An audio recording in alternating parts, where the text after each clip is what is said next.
یوسف ایک شریف اور محنتی کسان تھا جو گاؤں میں اپنی بیوی اور بیٹے ارحم کے ساتھ رہتا تھا۔ یوسف کا بڑا بھائی عدنان شہر میں اکیلا رہتا تھا، دولت مند مگر تنہا۔ جب عدنان کا انتقال ہوا تو سب کو یقین تھا کہ وہ اپنی کروڑوں کی جائیداد اپنے شہر کے نوکر یا وکیل کو دے گیا ہوگا، مگر حیرت کی بات یہ تھی کہ وصیت میں سب کچھ ارحم کے نام تھا، لیکن ایک شرط کے ساتھ۔ چلیے آئیے جانتے ہیں کہ وہ شرط کیا تھی اور کیا ارحم نے اس شرط کو قبول کیا۔ سوموار کی صبح شہر سے آیا وکیل یوسف کے گھر کی طرف دوڑا۔ جب وہ یوسف کے گھر میں پہنچا تو یوسف سے بات کرنے لگا۔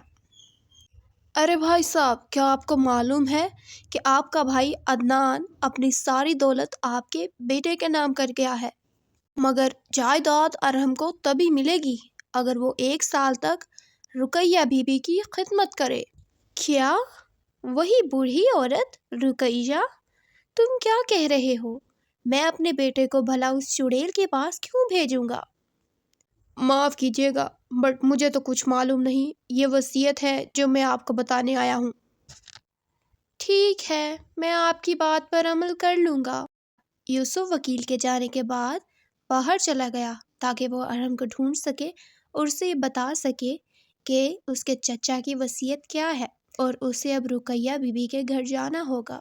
ارحم یہ بات سن کر بہت حیران ہوا اور سوچنے لگا کہ اگر وہ رقیہ بی بی کے گھر جائے گا تو اسے اس کے چچا عدنان کے اپنے خاندان سے دور رہنے کی وجہ بھی معلوم ہو جائے گی۔ وہ بہت خوش ہوا۔ ارحم اور یوسف نے شرط قبول کر لی اور ارحم رقیہ کے گھر کی طرف روانہ ہو گیا۔ راستے میں ارحم کو اپنی دوست منی ملی۔ اس نے منی سے کہا، منی دیکھو، میں تو رقیہ بی بی کے گھر جا رہا ہوں۔ کیا؟ ارحم، یہ تم کیسی باتیں کر رہے ہو؟ تم ان کے گھر کیسے جا سکتے ہو؟ وہ تو چڑیل ہے اور وہ جادوگرنی بھی ہے۔ میں ان باتوں کو نہیں مانتا، مجھے تو بس ان کو دیکھنا ہے اور میں ان کے پاس جاؤں گا اور ان سے پوچھوں گا بہت ساری باتیں۔ ارحم ویرانے کی طرف چل دیا اور چلتے چلتے رقیہ کے گھر آ پہنچا۔ کیوں آئے ہو؟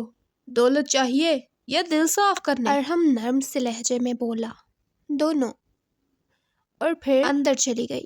ارحم نے رقیہ کو جاتے ہوئے دیکھا تو وہ بھی ان کے پیچھے پیچھے ہو لیا۔ گھر میں داخل ہوتے ارحم کو معلوم ہوا کہ گھر کی حالت تو بہت خراب ہے۔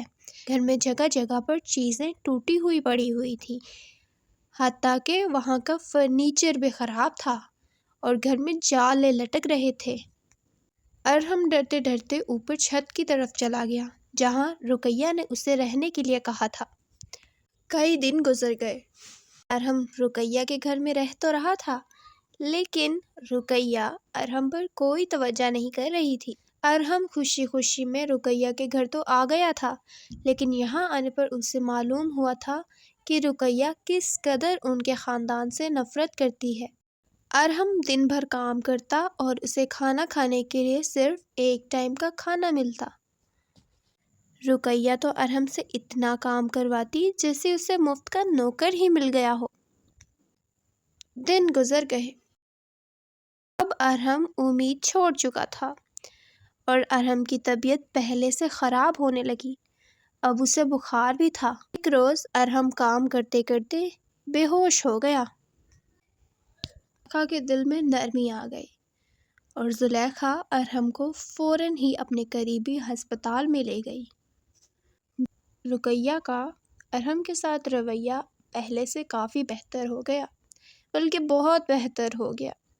اب رقیہ ارحم کے لیے فروٹ لایا کرتی اور اسے کھانے کے لیے دیا کرتی، اور اگر وہ نہ کھاتا تو اس کو ڈانٹ کر کھلایا کرتی اور ارحم کے ساتھ بہت پیار کرنے لگی۔ اب ارحم بھی رقیہ سے ڈرنے کی بجائے اس سے پیار کرنے لگا۔ رقیہ اور ارحم میں بہت اچھی دوستی ہو گئی اور اب رقیہ اور ارحم نے مل کر رقیہ کا گھر بھی صاف کر دیا۔ جو پہلے گندا نظر آتا تھا وہ اب صاف نظر آنے لگا۔ ذرا آپ لوگ بھی دیکھیے۔ رقیہ ارحم کو تہہ خانے میں لے گئی اور وہاں ایک پرانا سا بکسا کھولا اور اس میں سے کچھ کاغذات نکالے اور ایک نقشہ بھی نکالا اور ارحم کو دکھانے لگی۔ یہ خزانہ ہے، تمہارے چچا عدنان نے میرے ساتھ وعدہ کیا تھا، یہ ملے گا اسی کو جو انسانیت کو عزت دے گا۔ اور مجھے لگتا ہے کہ ارحم تم ان ہزاروں میں سے ایک ہو جس نے مجھے عزت دی ہے۔ ارحم بولا، یہ تو وہی کھیت ہیں جہاں میں روز لکڑیاں کاٹا کرتا تھا۔ یہ میرے بابا کے کھیت ہیں، یہاں ایک کنواں بھی ہے۔ ہاں میرے بیٹے، یہ وہ کنواں ہے جس میں خزانہ ہے، خزانہ۔ لیکن میرے لیے تو تم ایک خزانہ ہو۔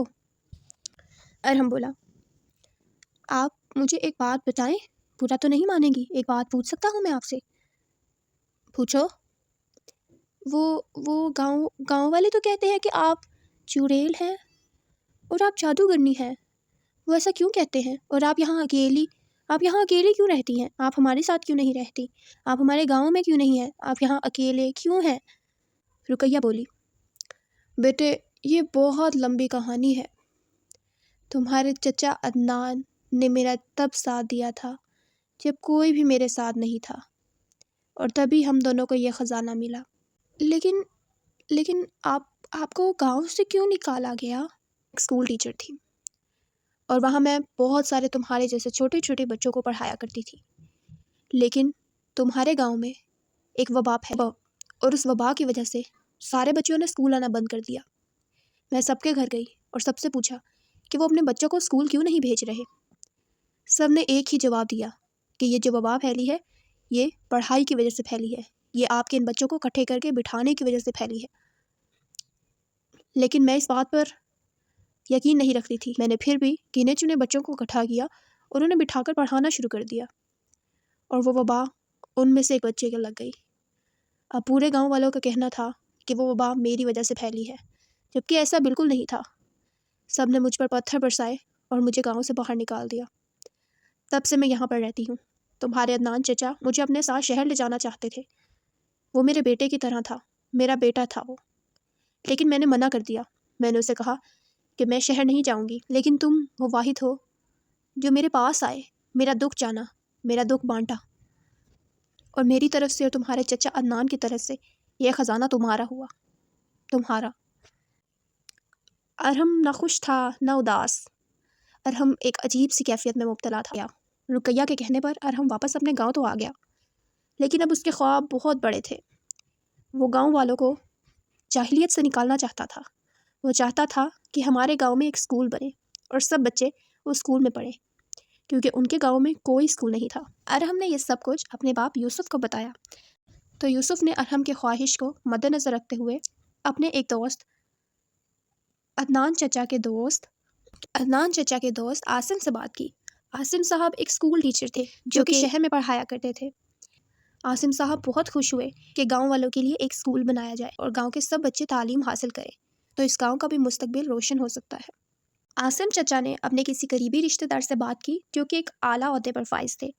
انہوں نے گاؤں میں ایک چھوٹا سا اسکول بنانے کی اجازت لے دی، اور کچھ عرصے کے بعد گاؤں میں ایک اسکول بنا دیا گیا اور سب بچے اسکول جانا شروع ہو گئے۔ ایک روز ارحم اور یوسف اپنے ہاتھ میں کچھ سامان لیے رقیہ کے گھر کی جانب چل پڑے۔ مجھے دولت کی نہیں، روشنی کی ضرورت تھی، اور وہ روشنی آپ لائی ہیں میرے لیے۔ اب ہم آپ کو واپس لے جانا چاہتے ہیں۔ گاؤں میں سب کچھ ٹھیک ہو گیا ہے، ہم نے پنچایت کے بڑے لوگوں سے بات کی ہے اور وہ وہاں آپ کے واپس جانے کے لیے رضامند ہو گئے ہیں۔ اور یوں خوشی خوشی رقیہ بھی ان کے ساتھ چل پڑی۔ رقیہ بھی بہت خوش ہوئی اور ارحم اور یوسف کے ساتھ اپنے گاؤں واپس چلی گئی۔ وہاں جا کر انہیں بھی اسکول میں استانی کا درجہ دیا گیا اور ان کی عزت و وقار واپس ان کو مل گیا۔ اسی طرح ارحم کو علم کی روشنی اور رقیہ کو ان کا مقام واپس مل گیا۔